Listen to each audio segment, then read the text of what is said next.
पटवार परीक्षा के अंतर्गत हम बात कर रहे हैं भारत की भौगोलिक विशेषताओं की। और वैसे भौगोलिक विशेषताओं वाला मूल टॉपिक अभी अपना शुरू नहीं हुआ है, उससे पहले हम भूगोल के जो बेसिक कंसेप्ट्स है, जो मौलिक अवधारणाएं हैं, उनको क्लियर कर रहे हैं। तो इसी कड़ी में हमने कल पढ़ा था कि पृथ्वी का जो टोटल क्षेत्रफल है, जो कुल भूभाग है, उस भूभाग का 71% भाग जलीय है और 29% भाग स्थलीय है। तो मैं आपको यहां एक बात क्लियर करना चाहूंगा, कल बताना भूल गया था कि ये जो स्थल भाग है 29%, इसमें स्थल भाग के अंदर यानी हमने क्या माना था, 7 महाद्वीप माने थे इसमें। तो इन महाद्वीपों के अंदर कहीं जलीय भाग है या जलाशय है, मान लो बांध है, बिशनपुर बांध है, इंदिरा गांधी नहर है, या गंगा नदी है, या सांबर झील है, इस तरह के जो जलाशय हैं वो भी स्थल भाग के अंतर्गत ही गिने जाते हैं। ऐसा नहीं कि वो पानी होने की वजह से उनको वो 71% वाला जो भाग है पृथ्वी का उसमें शामिल करेंगे, उसमें शामिल नहीं करते। 71% भूभाग में सिर्फ और सिर्फ महासागर सम्मिलित किए जाते हैं। वहां महाद्वीपों के अंदर यदि कोई जलीय भंडार है उसको महाद्वीपों के अंतर्गत या स्थलीय भाग के अंतर्गत ही मानेंगे, उसको जलीय भाग में नहीं गिनेंगे। एक तो ये बात हो गई कल वाली। अच्छा, आज का टॉपिक शुरू करें उससे पहले चलिए हवाई यात्रा पे।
क्या देखा आपने इस हवाई जहाज में? इस हवाई जहाज ने लंदन, ब्रिटेन की राजधानी, वहां पर एक एयरपोर्ट है हीथ्रो एयरपोर्ट, वहां से उड़ान भरी और उतरा कहां? इसने लैंडिंग कहां की? नई दिल्ली में, नई दिल्ली के इंदिरा गांधी इंटरनेशनल एयरपोर्ट पे। अब आप सोच रहे होंगे साहब इसमें कौन सी बड़ी बात होगी, हवाई जहाज ने लंदन से उड़ान भरी, नई दिल्ली में उतर गया, बस। ऐसे रोज ही होता है, सैकड़ों फ्लाइट्स है जो यहाँ से लंदन से यहाँ आती है, यहाँ से लंदन जाती है, और भी दुनिया के एयरपोर्ट्स हैं वहां ऐसे लैंडिंग और टेक होता ही रहता है। देखो इसमें बड़ी बात ये है, अगर आप सोचो तो बहुत बड़ी बात है। कैसे कि वहां से जब उस हवाई जहाज ने उड़ान भरी लंदन से, तो एक तो ये बात आप ध्यान रखना इसमें कि जो पायलट इस हवाई जहाज को चला रहा था वो फर्स्ट बार इंडिया की यात्रा पे आया, पहली बार नई दिल्ली आया। अच्छा है ना। अब उसने क्या है कि जो ही लंदन से उड़ान भरी तो उसे कैसे मालूम हो गया कि मुझे पूर्व दिशा में चलना है, पश्चिम में चलना है, उत्तर में चलना है, दक्षिण में चलना है? दिशा कैसे मालूम हुई कि नई दिल्ली इस दिशा में है? अच्छा चलो, आप कहोगे साहब किसी ने बता दिया होगा कि चलो पूर्व दिशा में चले जाना, जिस दिशा में सूर्य उगे वही पूर्व दिशा है, उधर ही बीच में नई दिल्ली आ जाएगा। चलो चला गया, नई दिल्ली के आसमान पे आ गया, वो आ गया, ऊपर से देखा तो बादल ही बादल थे, नीचे कोई शहर वगैरह नजर नहीं आ रहा था। जब बादल होते थे बीच में बादल होते हैं, नीचे कुछ नहीं दिखाई देता है, तो उसको दिखाई नहीं दिया, फिर भी वो नई दिल्ली पे उतर गया सुरक्षित। उसको कैसे पता लगा? बादलों से नहीं दिख रहा था इसके बावजूद भी कि नीचे नई दिल्ली है और यहाँ इंदिरा गांधी हवाई अड्डा है और मुझे यहाँ उतरना है। ये कैसे पता लगा? आप कहोगे साहब जरूरी थोड़ी हर बार ही बादल हो, कई बार बादल नहीं होते, सही बात है, मौसम साफ ही रहता है ज्यादातर समय। तो उस समय भी क्या होता कि ऊपर से देखने पे आप किसी शहर के नाम के बारे में पता नहीं लगा सकते भाई, सभी शहर ऊपर से तो एक जैसे दिखाई देते हैं। अब नई दिल्ली के पास और भी शहर है, जैसे जयपुर है, ज्यादा दूर नहीं जयपुर, वहां से 200 किलोमीटर 250 किलोमीटर है, चंडीगढ़ भी इतना ही है, आगरा भी पास में ही है वहां से। तो वो ये क्या गारंटी है इस बात की कि वो नई दिल्ली है, ऊपर से जो बिल्डिंग्स दिखाई दे रही है नीचे वो नई दिल्ली की है, या वो जयपुर की भी हो सकती है, आगरा की भी हो सकती है, चंडीगढ़ की भी हो सकती है, लेकिन एग्जैक्ट उसने मालूम कैसे कर लिया कि नई दिल्ली है। आज हम इस सवाल का जवाब ढूंढेंगे और इस सवाल का जवाब निहित है अक्षांश और देशांतर रेखाओं में, जो कि ज्योग्राफी का एक प्रोमिनेंट फैक्ट है। तो आज हम शुरुआत करते हैं अक्षांश और देशांतर रेखाओं की। देखिए एक कंसेप्ट है ग्लोब।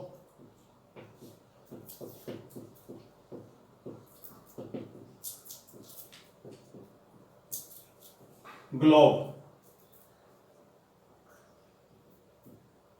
अब ये ग्लोब क्या होती है? पृथ्वी का लघु प्रतिरूप। पृथ्वी तो आप समझते हैं, पृथ्वी जो यानी वास्तव में जो प्राकृतिक रूप से इस धरती का जो आकार है, या जो धरती कहलाती है, इसका जो प्राकृतिक नाम है, जिस धरा पर आप और हम रह रहे हैं वो पृथ्वी कहलाती है। यानी सूर्य का जो एक ग्रह है, एक आकाशीय पिंड, पृथ्वी का एक आकाशीय पिंड कह सकते हो, सूर्य का एक ग्रह कह सकते हो, 8 ग्रह सूर्य के, उसमें से एक पृथ्वी भी है। तो इस पृथ्वी का लघु प्रतिरूप, वैसे पृथ्वी तो बहुत बड़ी है, 51 करोड़ वर्ग किलोमीटर है इसका क्षेत्रफल है, तो उसका लघु प्रतिरूप, लघु का मतलब छोटा, प्रतिरूप का मतलब है हूबहू, वैसा का वैसा ही, फोटोकॉपी, उसे कहते हैं प्रतिरूप। तो ग्लोब क्या है? पृथ्वी का एक छोटा, या पृथ्वी की एक छोटी फोटोकॉपी है, वैसी की वैसी है जैसी पृथ्वी है। तो फिर इसको क्यों बनाया गया? और इसमें ऐसी क्या चीज है जो पृथ्वी पे नहीं है? इसमें है अक्षांश और देशांतर रेखाएं। पृथ्वी में अक्षांश और देशांतर रेखाएं नहीं है। अक्षांश और देशांतर रेखाओं को सिर्फ ग्लोब पर खींचा गया है। कहां खींची गई है ये रेखाएं? ग्लोब पर। ये जो ग्लोब मैं बता रहा हूं आपको, और इस ग्लोब को अगर देखना हो तो ये है ग्लोब। ये देखिए आप, एकदम पृथ्वी की तरह है ये।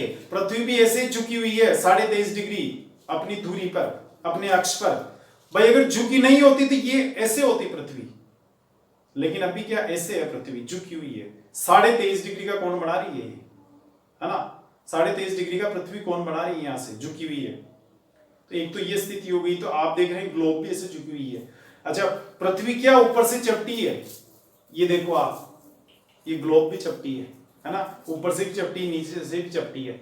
तो हम क्या कह रहे हैं आपसे कि पृथ्वी का लघु प्रतिरूप है, और ये ग्लोब इसलिए बनाया गया कि इसमें अक्षांश और देशांतर रेखाएं खींची जा सके, क्योंकि जो वास्तविक पृथ्वी है उस पृथ्वी पर कहीं अक्षांश और देशांतर रेखाएं नहीं है, इस ग्लोब पर ही खींची हुई है ना। तो अब हम ग्लोब की शुरुआत करते हैं ना। तो ये ग्लोब देखो, अगर ग्लोब झुकी हुई, जैसे पृथ्वी झुकी हुई नहीं होती ना, तो ग्लोब स्थिर होती बिल्कुल। यूं कहें, ये ग्रीनविच रेखा हो गई आपके, ये विषुवत रेखा, भूमध्य रेखा होती है सही। अगर पृथ्वी झुकी नहीं होती, ये चपटे हैं ऊपर से, पृथ्वी गोलाकार नहीं है, पृथ्वी आकार है। इसका आकार क्या है? पृथ्वी आकार या भूआब, जियोइड कहते हैं इसको। पृथ्वी का जो आकार है वो कहलाता है पृथ्वी का आकार। पृथ्वी का आकार, भूआब। भूगोल की भाषा में क्या कहते हैं इस आकार को? भूआब। गोलाकार नहीं कहते, अंडाकार नहीं कहते। कई लोग अंडाकार कह देते हैं, कोई गोलाकार कह देते हैं। गोलाकार भी नहीं है, अंडाकार भी नहीं है। पृथ्वी का एग्जैक्ट रूप जो है उसका नाम क्या है? उसका जो आकार है उसका नाम है भूआब या पृथ्व्याकार। पृथ्व्याकार ये थोड़ा अजीब सा शब्द है, इंग्लिश में कहते हैं इसको जियोइड। आपसे कोई पूछ ले कि चलो पृथ्वी का आकार कैसा, उसका रूप कैसा है, उसको शब्द में बताइए, तो ये बताना आपको कि भूआब आकार या पृथ्व्याकार। इंग्लिश में कहते हैं जियोइड। कई लोग अंडाकार कहते हैं, कोई गोलाकार कहता है, सब बकवास है। एग्जैक्ट नाम जो है उसका पृथ्वी का ये है। तो ये है ना, इसका मतलब ये है कि इसकी विशेषता क्या हुई पृथ्वी आकार की या भू-आभ की, कि ये पृथ्वी ऊपर से और नीचे से चपटी है, ऐसे गोल नहीं है, चपटी है। क्या समझे? ऐसे चपटी है पृथ्वी ऊपर से और नीचे से। गोल चीज कभी चपटी नहीं होती ऊपर से, वो तो चारों ओर से गोल ही होती। पृथ्वी ऐसे ही है, इसलिए इसको ये भू-आभ, इस तरह की आकृति की जो गोलाकार वस्तु होती है, इस तरह की आकृति की गोलाकार वस्तु, यानी ऐसी गोलाकार वस्तु जिसका ऊपरी और नीचे का सिरा चपटा होता है, उसको कहते हैं भू-आभ या पृथ्वी आकार। और पृथ्वी इसी तरह की है। ठीक है, अब यहां हम आपसे बता रहे हैं कि पृथ्वी का लघु रूप प्रतिरूप है या लघु फोटोकॉपी है, वो कहलाती है ग्लोब। और ग्लोब पर अक्षांश क्यों बनाई गई? अक्षांश और देशांतर रेखाएं यहां ग्लोब पर खींची हुई है। वास्तविक पृथ्वी पर कहीं अक्षांश और देशांतर रेखाएं नजर नहीं आएगी। अब इसके लिए क्या किया गया? वैसे मैं आपको बता दूं, ये तो पृथ्वी है ना, जैसे ये अक्ष है पृथ्वी का, धुरी है, इस पर घूमती है, जो घूर्णन करती है ना पृथ्वी, परिभ्रमण भी करती है, परिक्रमण भी करती है। परिक्रमण का मतलब होता है सूर्य के चारों ओर परिक्रमा लगाना, जैसे मंदिर में लगाते हैं ना परिक्रमा, चारों ओर घूम के। एक होता है परिभ्रमण या घूर्णन, उसका मतलब होता है अपनी ही दूरी पर घूमना। बस ये जैसे मार्कर पेन घूम रहा है, ये क्या कर रहा है? परिभ्रमण कर रहा है। और मान लो इसको घूर्णन भी कहते हैं, ये इस तरह से घूमे तो इसको कहते हैं परिक्रमण। तो पृथ्वी ये दोनों ही काम करती है, ऐसे भी घूमती है और ऐसे भी घूमती हुई चलती है, अपनी धुरी पर भी घूमती है। ये धुरी पर घूमना कहलाता है, ये अक्ष पर घूमना कहलाता। तो ये अक्ष ना ऐसे सीधा न होकर, ये अक्ष सीधा न होकर एक से झुका हुआ है पृथ्वी का 23.5 डिग्री। इसलिए मैं क्या करूंगा, इसको यहां 23.5 डिग्री पर झुका दूंगा। तो पृथ्वी का जो इसका ग्लोब का आकार कैसा बनेगा? पृथ्वी का आकार जैसा भी पृथ्वी का आकार है वैसा ही तो ग्लोब का बनाएंगे हम। यहां से चपटी पृथ्वी है, हमने ग्लोब को भी चपटी बना दी यहां से। अच्छा, ये यहां से भी हमने चपटी बना दी ग्लोब को, है ना। और यहां देखेंगे आप, यहां से भी ये चपटी बन गई। अच्छा, ये 23.5 डिग्री है ना झुका हुआ, ऐसे है, तो हमने इसको ये झुकाव बता दिया, है ना। ये पृथ्वी की दूरी है, अक्ष सही है। ये क्या अक्ष है? पृथ्वी का अक्ष या दूरी बोलते हैं। इसमें झुकी हुई 23.5 डिग्री, ये 23.5 डिग्री हो गई, यानी ये जो कोण बढ़ेगा ये 23.5 डिग्री का, समझ गए ना? 23.5 डिग्री ये इसकी विशेषता है। अभी हम इसमें ज्यादा नहीं जाएंगे। देखो यहां मैं उतनी बात करूंगा क्योंकि अपने डायरेक्ट सिलेबस में नहीं है लिखा हुआ, यहां से क्वेश्चन नहीं आना है। इसको सिर्फ इसलिए पढ़ रहे हैं अपन कि हम कल से जो भारत की भौगोलिक विशेषताएं पढ़ेंगे उसको समझने के लिए इसको समझना जरूरी है। तो इसको उतना ही पढ़ेंगे कि अपनी आगे की जरूरतें पूरी हो जाए, वरना तो इसका तो कोई पार नहीं है। अभी जैसे सिलेबस में होता तो बहुत ही डीपली पढ़ा था, इसको बहुत विस्तार से पढ़ा था, लेकिन ये सिलेबस में तो है नहीं। तो बस अपना काम चलाओ, जो नॉलेज प्राप्त करना है वो ही करना है बस अपने को। ऐसा नहीं कि भाई अपने को यही अपना सारा समय या एनर्जी खराब कर दी है, यहां से क्वेश्चन नहीं आना है। तो आप यहां समझ ले ये से झुकी हुई है। दूसरी बात, इस ग्लोब पर काल्पनिक रेखाएं खींची हुई है ना, पूर्व से या यूं कहें, पूर्व से पश्चिम दिशा में काल्पनिक रेखाएं खींची हुई है। और इन काल्पनिक रेखाओं में सबसे प्रमुख है विषुवत रेखा। ये विषुवत रेखा कहलाती है, जो पूर्व से पश्चिम दिशा में, विषुवत रेखा पूर्व से पश्चिम दिशा में खींची हुई है। अक्षांश रेखाओं की क्या विशेषता है? पूर्व से पश्चिम दिशा में खींची जाती है। जो प्रधान मुख्य जो अक्षांश रेखा है वो विषुवत रेखा कहलाती है, भूमध्य रेखा कहलाती है। भूमध्य रेखा इसलिए कहते हैं कि ये इस पृथ्वी को या इस ग्लोब को दो भागों में बांट रही है। अच्छा, ये सभी काल्पनिक रेखाएं अभी और बताते हैं आपको। ये जो 0 डिग्री अक्षांश रेखा है इसको विषुवत रेखा कहते हैं, इसको भूमध्य रेखा कहते हैं। ये पृथ्वी को दो बराबर भागों में, एक भाग ये भाग, दोनों भागों का क्षेत्रफल बराबर है, दो बराबर भागों में बांट रही है। उत्तरी भाग को कहते हैं उत्तरी गोलार्ध। अभी यहां मैं इस एक्स को मिटा देता हूं, तो ये जो भाग है ये कहलाएगा उत्तरी गोलार्ध, गोलार्ध का मतलब होता है गोले का आधा। ये गोला है, इसका आधा भाग, लेकिन कौन सा? आधे भाग दो है, एक तो उत्तरी आधा भाग, एक दक्षिणी आधा भाग। तो ये कह रहा है कि उत्तरी गोलार्ध यानी उत्तरी आधा भाग, तो ये उत्तरी आधा भाग हो गया। फिर ये दक्षिणी आधा भाग जिसको कहेंगे दक्षिणी गोलार्ध, गोले का आधा, लेकिन कौन सा आधा वाला? दक्षिण दिशा वाला आधा। तो ये दक्षिणी गोलार्ध, ये उत्तरी गोलार्ध किसने बांटा? विषुवत रेखा ने पृथ्वी को दो भागों में बांट दिया। ये हम ग्लोब पे खींच रहे हैं, वास्तविक धरातल पर, वास्तविक पृथ्वी पर कहीं भी नहीं है। अब जब चलेंगे अपन ऊपर तो 23.5 एक है। अब यहां 0 डिग्री से लेकर देखो यहां पे है 90 डिग्री अक्षांश। 0 डिग्री और 90 डिग्री के बीच में क्या है कि यहां जैसे 1 degree, 2 degree, 3 degree, 4 degree, 5 degree, 6, 7, 8, 9, 10 ऐसे 90 डिग्री तक चलेंगे अपन। इधर भी यहां से 90 डिग्री तक चलेंगे। जैसे मान लो यहां 1 डिग्री है, या यहां मान लो कि ये 10 डिग्री है और ये भी 10 डिग्री है, दोनों को मिला के खींच दिया तो ये 10 डिग्री अक्षांशों को, ये क्या कहलाते हैं? अक्षांश। इन अक्षांशों को मिलाने वाली रेखा हो गई 10 डिग्री अक्षांश रेखा। लेकिन कौन सी? उत्तरी अक्षांश रेखा, क्योंकि विषुवत रेखा के उत्तर में यानी 0 डिग्री अक्षांश से 90 डिग्री अक्षांश तक उत्तर दिशा में जितनी भी रेखाएं हैं जो विषुवत रेखा के समानांतर खींची जाती है, ऐसी खींची जाएगी समानांतर। ये समानांतर हो गई ना इसके।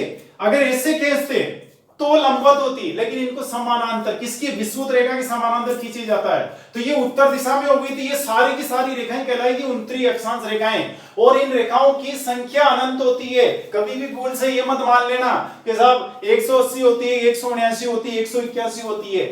भाइयों कई लोग कहते हैं कि साहब 180 है, 179 है। वो ऐसे कहते हैं कि यहां से चले 1 से लेकर 90 तक यहां खींच दी तो 90 तो 1 हो गई, फिर इधर नीचे भी ऐसे ही खींचेंगे तो 90 ये हो गई।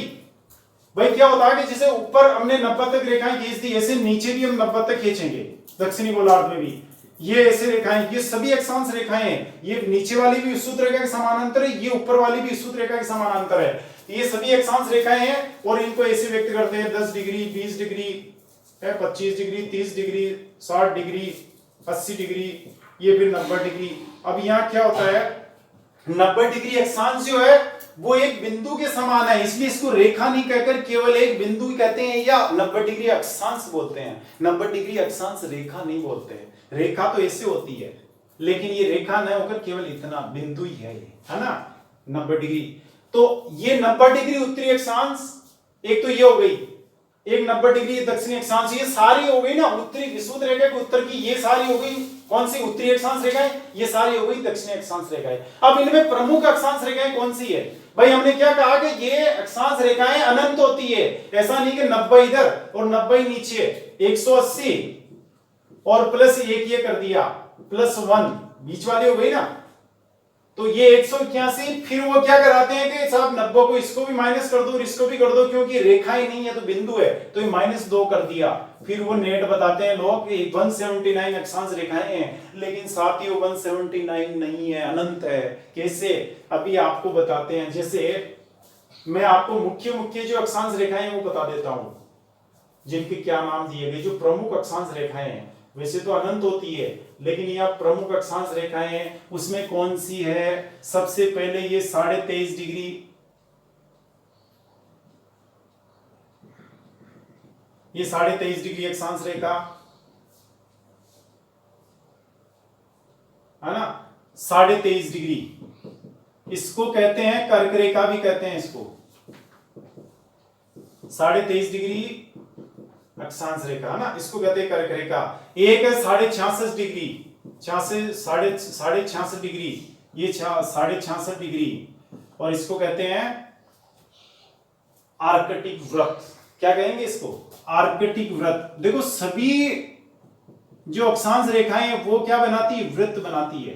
तो यह आर्कटिक वृत्त है। आर्कटिक महासागर है ना ऊपर 90 डिग्री, और ये 90 डिग्री वाला जो अक्षांश है इसको बोलते हैं उत्तरी ध्रुव, जो जहां हमेशा बर्फ जमी रहती है, उत्तरी ध्रुव या नॉर्थ पोल, समझ गए? तो ये जो 90 डिग्री वाला अक्षांश है ये कहलाएगा उत्तरी ध्रुव। 66.5 डिग्री वाली जो अक्षांश रेखा वो कहलाती है आर्कटिक। आर्कटिक वृत्त, आर्कटिक सर्किल, और जो 23.5 डिग्री उत्तरी अक्षांश की रेखा वो कहलाती कर्क रेखा, जो राजस्थान के बांसवाड़ा में होकर निकली हुई है, भारत में निकली हुई ना कर्क रेखा। तो ये हो गया। अब दक्षिण दिशा में चलेंगे। दक्षिण दिशा की प्रमुख अक्षांश रेखाएं कौन सी है? तो वही ये 23.5 डिग्री दक्षिणी अक्षांश, ये उत्तरी अक्षांश है ना, ये उत्तरी अक्षांश, ये दक्षिणी अक्षांश। एक है तो 23.5 हो गई ना। अब 23.5 डिग्री दक्षिणी अक्षांश, और फिर है 66.5 डिग्री, 66.5 डिग्री दक्षिणी अक्षांश, ये दक्षिणी अक्षांश 66.5 डिग्री, और ये इधर भी 66.5 डिग्री दक्षिण अक्षांश, ये दक्षिण अक्षांश, ये अक्षांश कहलाते हैं दोनों। इन दोनों अक्षांशों को मिलाने वाली रेखा कहलाती है 66.5 डिग्री दक्षिणी अक्षांश रेखा। ये 23.5 डिग्री अक्षांश है, ये भी 23.5 डिग्री अक्षांश है, और इन दोनों अक्षांशों को मिलाने वाली ये रेखा कहलाएगी 23.5 डिग्री अक्षांश रेखा, जिसको मकर रेखा भी कहते हैं, और इसको कहते हैं अंटार्कटिक वृत्त। घेरा गोल है ना पृथ्वी, तो वो तो भाई गोल होने की वजह से क्या आगे ये इस तरह से रेखा यहां, और ये ऐसे है, गोल है ना, तो ऐसे व्रत है ये एक तरह से पूरा ऐसे। इधर अब चूंकि बोर्ड में था, मैं आपको इधर वाला जो भाग है वही दिखा सकते हैं, पीछे वाला थोड़ी दिखा सकते हैं। पृथ्वी का सेम ये का ये पीछे भी है, तो ये कर्क रेखा पीछे भी घूमी हुई है, अंटार्कटिक वृत्त पीछे भी घुमा हुआ है, समझ गए? तो इसे वृत्त बोलते हैं। ये मकर रेखा का वृत्त हो गया, ये कर्क रेखा का वृत्त हो गया, ये आर्कटिक वृत्त हो गया, ये उत्तरी ध्रुव हो गया। नीचे ये 90 डिग्री दक्षिणी अक्षांश जो होता है, इसको बोलते हैं दक्षिणी ध्रुव, साउथ पोल, दक्षिणी ध्रुव, ठीक है ना। तो ये प्रमुख अक्षांश रेखाएं हो गई, वैसे अनंत होती है।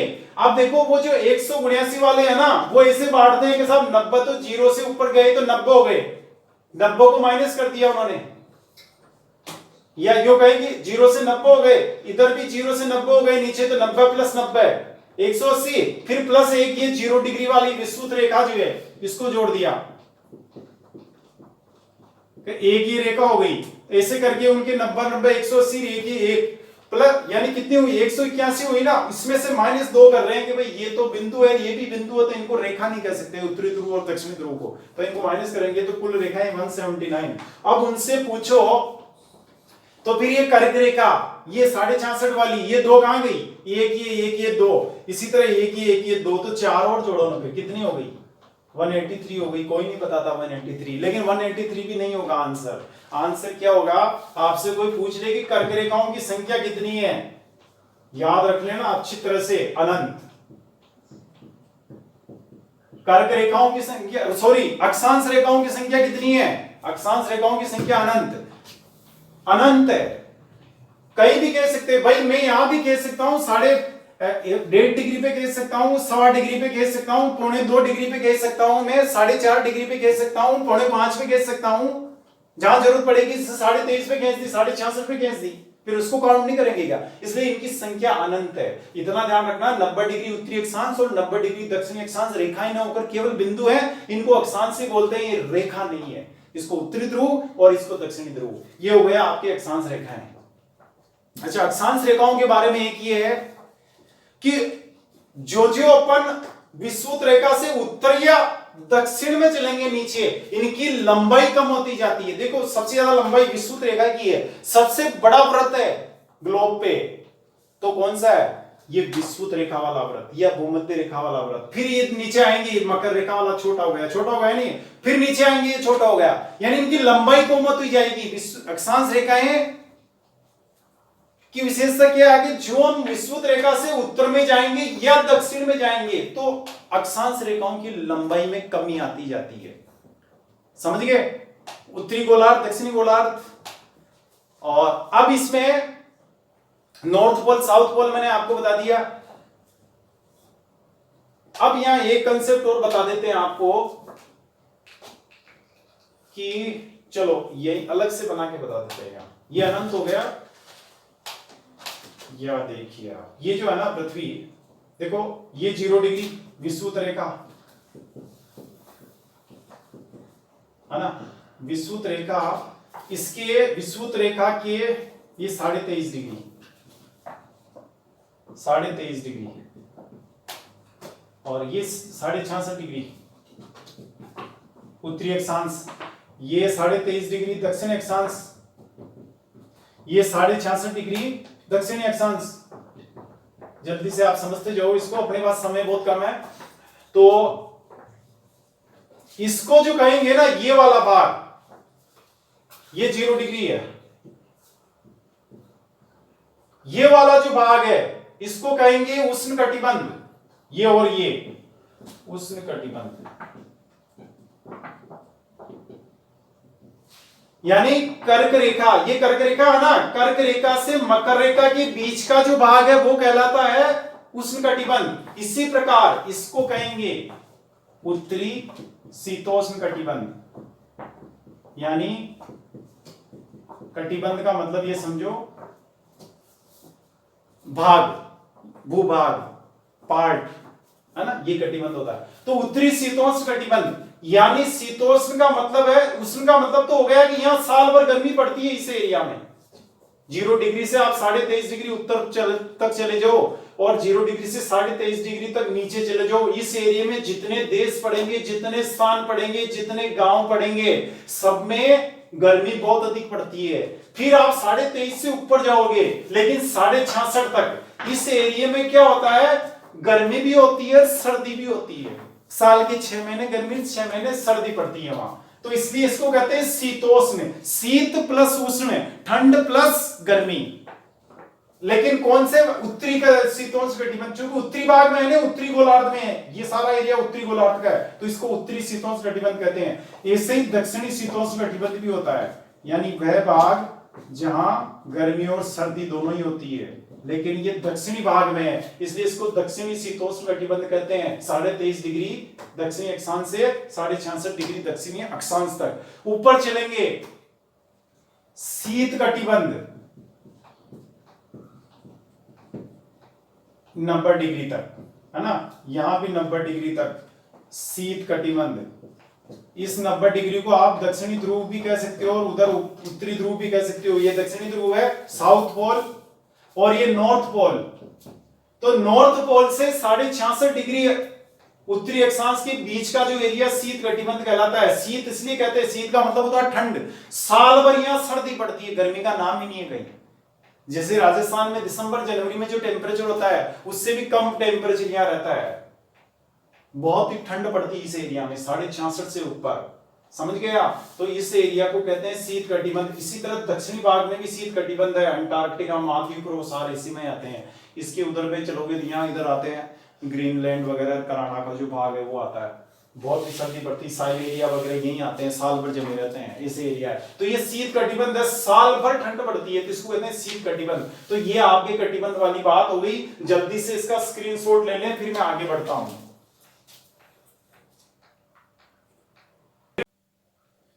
अब बात करते हैं देशांतर रेखाओं की। तो अक्षांश रेखाएं तो ऐसे लेटी हुई है, यानी आडी रेखाएं हैं, तो इसलिए उनको अक्षांश रेखाओं को इंग्लिश में लेटीट्यूड भी कहते हैं। भाई वो लेटी हुई है, ऐसे ऐसे लेटी हुई है पृथ्वी पे, ये पृथ्वी है ऐसे लेटी हुई है, तो इनको लेटीट्यूड भी कहते हैं। अब हम बात करेंगे देशांतर रेखाओं की। तो देशांतर रेखाएं खड़ी है, ये ऐसे, इनको कहते हैं देशांतर रेखाएं, और इंग्लिश में कहते हैं लॉन्गिट्यूड। तो ये इस तरह खड़ी हुई, खींची हुई है ना। अब इसको शॉर्ट में आप जल्दी से समझ लें, क्योंकि अपने क्वेश्चन नहीं आना सीधा। देशांतर रेखाएं, ये देशांतर रेखाएं, ये तिरछी है पृथ्वी, और देशांतर रेखाएं लॉन्गिट्यूड, वो लेटीट्यूड थी यानी लेटी हुई थी, ये खड़ी है। तो ये जैसे इसमें क्या करेंगे कि ये मान लो यहां है उत्तरी ध्रुव, नॉर्थ पोल, और ये है साउथ पोल, दक्षिणी ध्रुव, है ना। तो उत्तरी ध्रुव और दक्षिणी ध्रुव। अब यहां पे क्या होता है,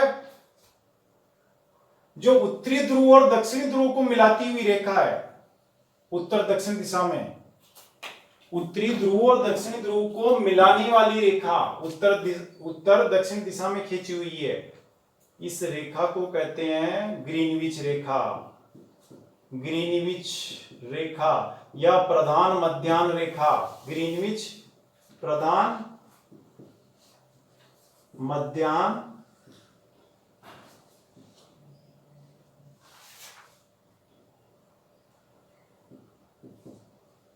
प्रधान मध्याह्न रेखा या ग्रीनविच रेखा, ये उत्तरी ध्रुव को दक्षिणी ध्रुव से मिलाने वाली रेखा। अब ये जितनी भी देशांतर रेखाएं हैं सभी ऐसी कई खींची जाती हैं दोनों साइड में, ये दोनों ही ये सभी देशांतर रेखाएं उत्तरी ध्रुव को दक्षिणी ध्रुव से मिलाती है। पहली बात तो क्लियर हो गई। दूसरी बात क्या है कि जो मुख्य देशांतर रेखा, जैसे मुख्य अक्षांश रेखा थी विषुवत रेखा, भूमध्य रेखा, उसने पृथ्वी को दो भागों में बांटा था। इसी तरह ये जो मुख्य देशांतर रेखा है जिसको ग्रीनविच रेखा कहते हैं, ये भी पृथ्वी को दो बराबर भागों में बांटती है। जो एक भाग है पूर्व दिशा वाला, इसको कहते हैं पूर्वी गोलार्ध, गोले का आधा भाग लेकिन पूर्व दिशा वाला, इसको कहते हैं पश्चिमी गोलार्ध। समझ गए? अब क्या होता है, 0 डिग्री हो गई इसके इस साइड में यानी पूर्वी गोलार्ध में, फिर 0 डिग्री के आगे 180 डिग्री तक, यानी पूर्वी गोलार्ध में भी या पूर्वी भाग में या पूर्वी गोलार्ध में 0 से 180 डिग्री तक, और पश्चिमी गोलार्ध में 0 से 180 डिग्री तक। ये उत्तरी ध्रुव को दक्षिणी ध्रुव से मिलाती हुई लंबवत रेखाएं खींची जाती है ना? ये रेखाएं खींची जाएगी। इन रेखाओं को, अब ये जो पूर्वी गोलार्ध वाली रेखाएं हैं इनको कहते हैं पूर्वी देशांतर रेखाएं, पूर्वी देशांतर रेखाएं। और ये जो रेखाएं हैं इनको कहते हैं पश्चिमी देशांतर रेखाएं, क्योंकि ये पश्चिम दिशा में है। इसके ग्रीनविच रेखा, ये प्रधान मध्याह्न रेखा के पश्चिम दिशा में होने के कारण इनको पश्चिमी देशांतर रेखाएं कहते हैं। ये जो रेखाएं हैं ऐसे खींची जाती है, वो जैसे ये खींच दी, ये खींच दी, ये ऐसे खींच दी, है ना? ये ऐसे खींचते हैं रेखाएं, ऐसे इधर भी खींचेगी, तो ये रेखाएं खींची जाती है। इनको कहते हैं पूर्वी देशांतर रेखाएं, इधर वाली को कहते हैं पश्चिमी देशांतर रेखाएं। ये सभी रेखाएं ग्रीनविच रेखा के समानांतर होती है। कैसे होती है? ग्रीनविच रेखा के समानांतर होती है, उसके लंबवत नहीं होती है। अच्छा, इन रेखाओं की विशेषता ये है कि इन रेखाओं के बीच की जो दूरी है, वो दूरी जो ही हम ध्रुवों की ओर चलेंगे तो वो दूरी कम होती जाती है। ये ऐसे मान लो ये भी रेखा है, ये भी रेखा है ना? ये रेखा है, ये रेखा है, ये रेखा है, ये इतनी रेखाएं हो गई ना, इनके बीच की दूरी है। यहां देखो दोनों दो देशांतर रेखाएं हैं, इनके बीच की दूरी सर्वाधिक है। यहां कहां पे? बीच में विषुवत रेखा के वहां, यानी भूमध्य रेखा पर देशांतर रेखाओं के बीच की दूरी सर्वाधिक होती है। भूमध्य रेखा से जो उत्तर में या दक्षिण में चलेंगे इनके बीच की दूरी कम होती जाती है। देखो ऊपर चलेंगे कम होती जा रही है, यहाँ सबसे ज्यादा, फिर ये कम, फिर ये कम, यहाँ तो बिल्कुल नहीं रही, एकदम से बिंदु आ गया। और इधर भी नीचे चलेंगे तो इनके बीच की दूरी कम होती जाती है। समझ गए आप? तो यानी भूमध्य रेखा से उत्तर में या दक्षिण में चलेंगे तो इनकी बीच की दूरी कम होती जाती है। ये एक इनकी प्रमुख विशेषताएं हैं। दूसरी विशेषता, ये सभी रेखाएं उत्तरी ध्रुव को दक्षिणी ध्रुव से जोड़ती है और इनको लंबवत रेखाएं भी कहते हैं, क्योंकि लंबवत खींची जाती है। इनके ये भी दो भाग में बांट रही है, पश्चिमी गोलार्ध, पूर्वी गोलार्ध। और ये पश्चिमी देशांतर रेखाएं, पूर्वी देशांतर रेखाएं, जो 180 डिग्री की देशांतर रेखा है वो एक ही एक कॉमन है, वो दोनों साइड के या दोनों गोलार्धों में काम कर रही है वो। समझिए? तो अब जैसे कई लोग इसकी संख्या कितनी बताते हैं? 360। कैसे? पूर्वी देशांतर रेखाएं हो गई 180, पश्चिमी देशांतर रेखाएं हो गई 180, और एक ग्रीनविच हो गई ना, तो कितनी हो गई? ये 361। फिर वो कहते हैं लोग के साहब, ये जो 180 वाली है ये दोनों जगह एक ही रेखा काम करती है, तो इसको माइनस कर दो 180 वाली को, ये माइनस हो गई तो 360 हो गई। तो लोग क्या बताते हैं कि 360 देशांतर रेखाएं, लेकिन ऐसा नहीं है साथियों, ये भी अनंत है। जैसे अक्षांश रेखाएं अनंत है, ये भी अनंत है, असंख्य है। किसी भी भाई हमने 1 डिग्री पे खींची, फिर 1.25 पे भी खींच सकते हैं, 1.5 पे भी खींच सकते हैं, 2 पे भी खींच सकते हैं, 10.5 पे भी खींच सकते हैं, 120 पे भी खींच सकते हैं, 100 पे भी खींच सकते हैं, 100 पे भी खींच सकते हैं। तो इनकी संख्या भी अनंत। क्या समझे? इनकी प्रमुख विशेषता ये अक्षांश और देशांतर रेखाओं की ये रख लेना कि अनंत है इनकी संख्याएं। और दूसरी बात, ये सभी रेखाएं काल्पनिक है। देशांतर रेखाओं को कहो या फिर वो अक्षांश रेखाएं हो, सभी काल्पनिक है, केवल इस ग्लोब पर खींची हुई है। पृथ्वी का जो लघु प्रतिरूप है, जो छोटी फोटोकॉपी है पृथ्वी की, ये इस ग्लोब पर ही आपको नजर आएगी। वास्तविक धरातल पर कहीं भी आपको कर्क रेखा या मकर रेखा या कोई सी देशांतर या अक्षांश रेखा नजर नहीं आएगी। नॉर्थ पोल, साउथ पोल कुछ नजर नहीं आएगा। ऐसा नहीं कि जहां कर्क रेखा वहां कोई खाई खोद रखी है, बाउंड्री वाल बनी हुई है, या कोई दीवार बनी हुई है, या कांटे की बाड़ बनी हुई है, ऐसा कुछ भी नहीं है। जैसे भारत पाकिस्तान के बीच में कांटेदार बाड़ बनी हुई है, वैसे किसी अक्षांश रेखा की वहां कांटेदार बाड़ नहीं है। ये ध्यान रखेंगे, धरातल पर कहीं भी कोई इनका निशान नहीं है। इनको सिर्फ इस ग्लोब पर खींचा हुआ है। इस ग्लोब का निर्माण इसलिए किया गया कि यहाँ ये अक्षांश और देशांतर रेखाएं खींची जाए। अब ये क्यों खींची गई, इसकी उपयोगिता और वो सारी बातें अभी आपको बताते हैं। तो इसमें और ज्यादा नहीं जाएंगे, क्योंकि सीधे सवाल नहीं आने हैं, तो बहुत गहरे में जाने से कोई मतलब नहीं है, समय और एनर्जी व्यर्थ जाएगी अपनी। इसलिए चलो इसमें इतना ही।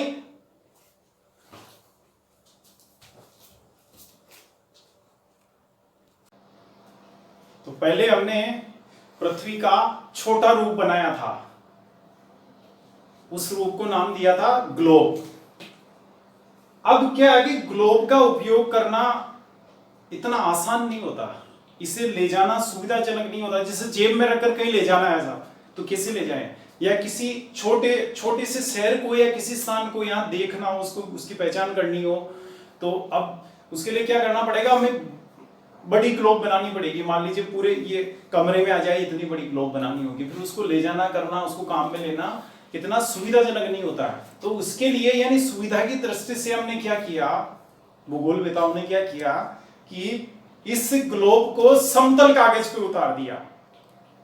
उसके लिए क्या किया गया, ये जो 180 डिग्री वाली देशांतर रेखा मैंने आपको बताई, उस देशांतर रेखा के ऊपर से लेकर नीचे तक, नॉर्थ पोल से लेकर साउथ पोल तक, उत्तरी ध्रुव से लेकर दक्षिणी ध्रुव तक हमने क्या किया, ब्लेड से कट लगा दिया।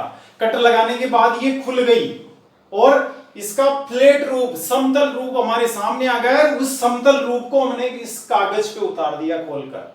इस कागज को कहा गया मानचित्र, नक्शा, मैप। अब इसे देखेंगे कि ये जो आपकी अक्षांश और देशांतर रेखाएं हैं, ये इस कागज पर, समतल कागज पर या मानचित्र पर कैसे दिखाई देती है। ये विश्व का मानचित्र है, यानी ये ग्लोब ही एक तरह से, ये पृथ्वी है। तो इसमें देखेंगे ये 0 डिग्री अक्षांश रेखा है ना, ये 0 डिग्री अक्षांश, ये यहां भी 0 डिग्री अक्षांश। इन दोनों अक्षांशों को मिलाने वाली जो रेखा है वो विषुवत रेखा, ये नजर आ रही है आपको। ये जो ब्लैक कलर की है लाइन, ये किसकी द्योतक है, विषुवत रेखा। 0 डिग्री अक्षांश इधर और 0 डिग्री अक्षांश इधर, इनको मिलाने वाली। और जब इसको गोल करेंगे तो ये विषुवत व्रत कहलाता है। विषुवत रेखा नहीं है तो इसको विषुवत व्रत भी कहते हैं। जब इसको फोल्ड कर देंगे वापस, इन दोनों सिरों को जोड़ देंगे तो ये ग्लोब बन जाएगी। तो ये विषुवत व्रत पूरी मतलब उसकी पृथ्वी के चारों ओर या ग्लोब के चारों ओर फैल जाएगा। तो ये विषुवत रेखा है जो 0 डिग्री अक्षांशों को मिला रही है। आप देख रहे हैं कहाँ है, दक्षिण अमेरिका महाद्वीप में भी है, ये इधर ये अफ्रीका महाद्वीप में भी है, आगे चलेंगे इधर इंडोनेशिया, मलेशिया, एशिया महाद्वीप का हिस्सा आ रहा है, उसमें भी है। तो भारत से तो काफी दूर है ये। तो ये आपके भूमध्य रेखा या विषुवत रेखा होगी। ऊपर चलेंगे, हमने आपको कहा था कि भूमध्य रेखा पृथ्वी को 2 भागों में बांटती है, 2 बराबर भागों में ही नहीं, बराबर भागों में, समान भागों में। क्षेत्रफल दोनों का समान है भागों का। एक तो यहां से लेकर यहां तक का भाग, यानी 0 डिग्री अक्षांश से लेकर 90 डिग्री अक्षांश, ये 90 डिग्री अक्षांश है ऊपर। कौन सा अक्षांश है? 90 डिग्री। अब यहाँ 90 डिग्री की अलग से हमने रेखा नहीं बताई, क्योंकि हमने आपको कहा था कि जो 90 डिग्री अक्षांश है वो रेखा न होकर सिर्फ और सिर्फ क्या है? बिंदु। तो मान लीजिए बिंदु है ना, तो ये रही, इसको उत्तरी ध्रुव कहा गया, ये 0 डिग्री अक्षांश है। इसको हमने जो 0 डिग्री 90 डिग्री जो अक्षांश है,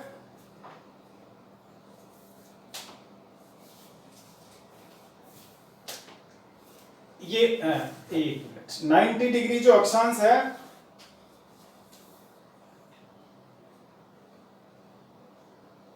डिग्री अक्षांश, तो ये अक्षांश केवल एक बिंदु है। यहां क्या है? बिंदु। ये सिर्फ बिंदु है, रेखा नहीं है। ऐसा नहीं है यहां से लेकर यहां इतनी बड़ी रेखा, ऐसी रेखा नहीं है।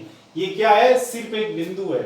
और इधर नीचे भी 90 डिग्री अक्षांश केवल एक बिंदु है। 90 डिग्री अक्षांश दक्षिणी अक्षांश है, ये वो उत्तरी अक्षांश है। तो उत्तरी अक्षांश 90 डिग्री उत्तरी अक्षांश को उत्तरी ध्रुव कहते हैं। ये उत्तरी ध्रुव आपके लिखा हुआ ना। और 90 डिग्री दक्षिणी अक्षांश को कहते हैं दक्षिणी ध्रुव।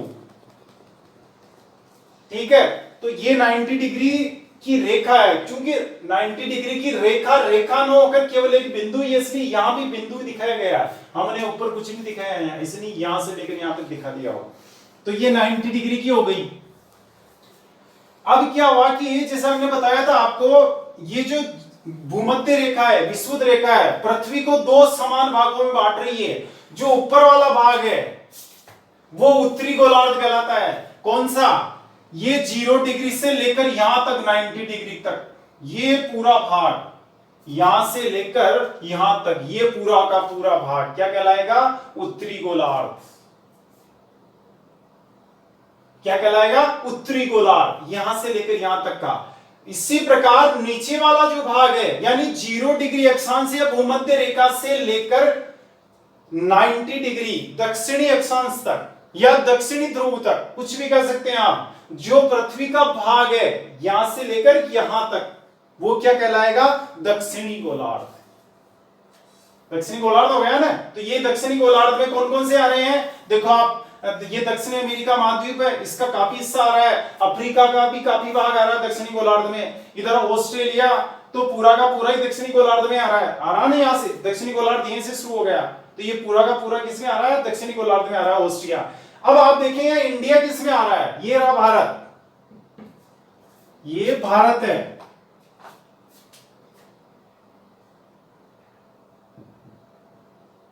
और भारत किसमें आ रहा है?